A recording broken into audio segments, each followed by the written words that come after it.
சக பல்கலைக்கழக மாணவியை காப்பாற்றச் சென்ற மாணவர் நீர்வீழ்ச்சியில் மூழ்கி மரணமடைந்த சம்பவம் பெரும் துயரத்தை ஏற்படுத்தியது. யூனிஷாம்ஸ் பல்கலைக்கழகத்தைச் சேர்ந்த 24 வயதுடைய முகமது ஜாயிம் இக்வான் முகமது ஃபவுசி எனும் அம்மாணவர் சுங்காய்பத்தானி லாத்தா புக்கிட் டிண்டிங் குனுங் ஜராய் நீர்வீழ்ச்சிக்கு தனது 7 நண்பர்களுடன் குளிக்கச் சென்றபோது இந்த துயரம் நிகழ்ந்தது என கோலாமுடா மாவட்ட போலீஸ் தலைவர் ஏசிபி ஹன்யான் ரம்லான் தெரிவித்தார்.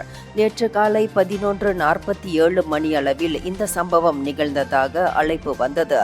அவர்களுள் ஒருவரான மாணவி தவறி நீரில் மூழ்க முகமது ஜாயிமும் மற்றொரு நண்பரும் அவரை காப்பாற்ற நீரில் பாய்ந்தனர்.